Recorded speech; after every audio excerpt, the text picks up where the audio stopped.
I'm Miss A's twin, Miss E. Just kidding, guys. How we doing? Today we're going to be talking about a story called The Red Apples. We're going to popcorn read this story. And then after we popcorn read this story, today is a review lesson. So we're going to go over some of the things that we learned as far as public speaking and the different writing styles. Are you guys ready? Great reading, you guys. Excellent reading. Now we're going to go into our review of what we have learned this week. Hey, I like dogs better than cats. I'm going to tell you why. Cats are too prissy. I can't deal with prissy, just like women. I don't like prissiness. Dogs are more loyal. Dogs are more playful. I really enjoy having dogs as a pet. A matter of fact, I have a pit bull in my backyard. I love my pit bull. It protects my home. My pit bull is very loyal to me. It's very protective over me and my family. I think dogs are way better than cats. Hey, I like cats better than dogs. And the reason why I like cats better than dogs is because cats are the better animals. You don't have to walk them outside to the bathroom. You don't have to clean them. You don't have to do all of that. Cats are so much easier. And plus, they make better friends. Better friends to cuddle with and to talk to in your moments. Cats are better than dogs. What pet do you like? That was good. As you can see, you all, I had a friend in the last video.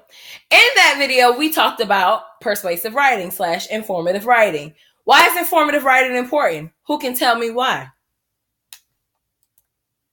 Okay, good job. Now, what is informative writing? Who can tell me why next? Next up, I have an informational for you about informative writing. Are you guys ready? Smell that? Ooh, I just don't know where that is. Where's that smell coming from? It's a beautiful summer day, and I'm sitting in my backyard, and I'm wondering, where is that smell coming from? Woo! It's barbecue ribs.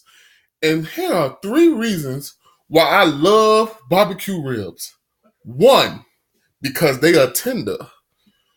2, because they are flavorful. 3, because they fill me right up. Woo! I love barbecue ribs. All right, you all. Now that we've had some laughs and some fun, and we went over some informative writing, next we have narrative. We talk about narratives to tell a story. Narratives is what we use to tell a story. In a narrative, we write the top, which is how you plan to start the story, and then you go all the way through till you get to the end, which is how you end the story. Then we have our poetry. We've been going over poetry for a very long time. And when we went over poetry, I don't know if you all remember, we had different forms of poetry. Can anyone tell me what those forms of poetry were? And why were those forms of poetry so important? And last but not least, as we go into our public speaking skills, throughout the week, we talked about public speaking and why it is important. You guys have built up to this moment. We have talked about what makes public speaking so important. To preview, we talked about time, the essence of time, and not going over, not being too long or not being too short, but being just right. Then we talked about eye contact. When you're talking to people in your audience, you want to make the people in your audience feel comfortable.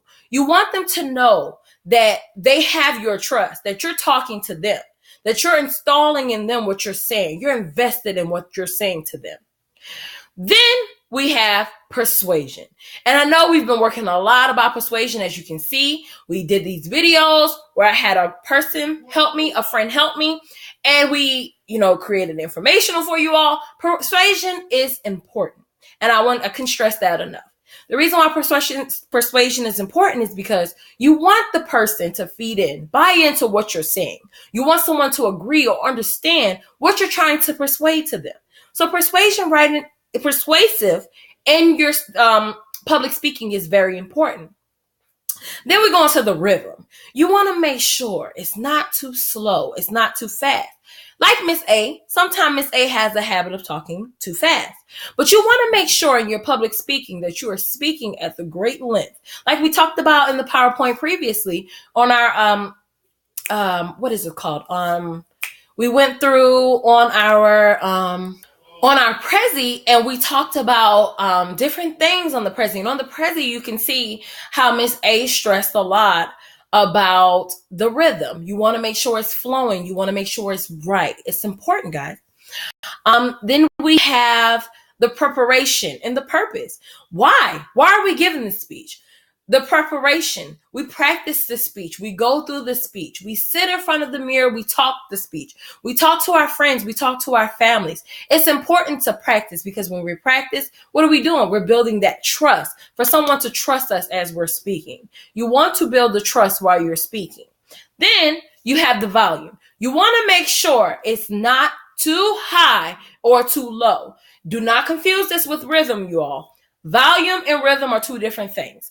Rhythm is the way that it flows. Volume is how high and how low the speech is. You want to make sure that it's the right tone and the right sound. And if you remember, I had you guys go over intonation, which is important because you want to make sure that you're pronouncing each word. You want to make sure that the sound of each word is coming through fully and soundly.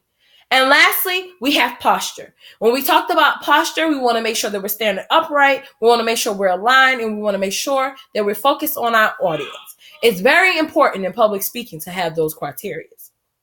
So now we have went over the 7 techniques of public speaking. Let's see what you guys can do with that. All right, so all throughout this video, we have had questions. Miss A has been asking you questions based off of what you guys have learned. Now let's go back to the story, The Red Apples. In that story, we met a young lady by the name Kitty. And in the story, she talked about not having much and being able to want to supply or buy her mother something in the story.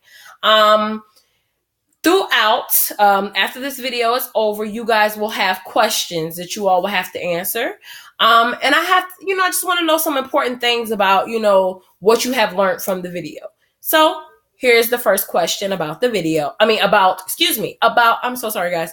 About the reading, The Red Apples. So we're going to go into a question or so about the red apples, what you all have learned, okay? All right, guys. So to tie it all in, why did we read the story of the Red Apples? Why was the story of the Red Apples so important? When we're reviewing today, we're reviewing about, our public speaking techniques. We're reviewing our different writings, and then we read the Red Apples. Why did Miss A do that?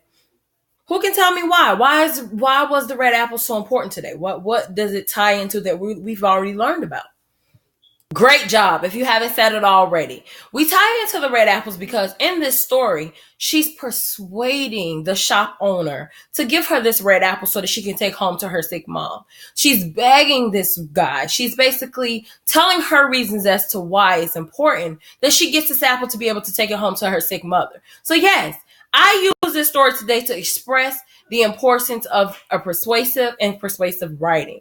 That's not only the most important writing. We have other writings as far as our poetry, and we have different ways that we've discovered throughout the week, the way from freestyle poetry, from haikus, from limericks. We have so many different poetries that we discovered and that we went over. And you all will be tested on, so it's important that you understand or remember what different forms of poetry there are. We also went over some different narratives. We read the story about a little girl and her mom, and that they went shopping and some of the things that they bought, just to show that narrative side of things that I'm teaching you all. Then last but not least, who can tell me what did I forget in this video? We talked about another form of writing. We have 4 form of writing that we talked about. So we went through persuasive, we went through narrative, and we went through poetry. I intentionally left one writing out because I want one of you all to tell me what that writing is. And it's also important. So who can tell me what that writing is? That's right, boys and girls. If you haven't guessed it already, it's expository writing. And this is not to be confused with persuasive. I left this out intentionally because I wanted to make sure that you understand the difference of Persuasive and difference of expository. Expository is to explain. We want to explain our points as to why we feel something. If you all remember from lessons previously, Miss A talked about, her best friend and, how she met this friend and this first memory that she had with this friend that she met. Do y'all remember that? And in that, I explained why this person was so important to me throughout the lesson, and I had you all write and you had to do an exit ticket and explain, why he or she should be this or that person. Why should they be so important to win an award? And why do you give this person an award? But then in a persuasive, we're not only telling the person why, but we're arguing as to why that is important. So I just want to make sure you guys are clear and understand. And I want to make sure that you guys are aware of your 7 techniques of public speaking, because it is very important. We have a test coming up, and I want to make sure you guys understand everything there is to know. Today was a great lesson, guys, and it was nice seeing you all. All right, let's get down to business.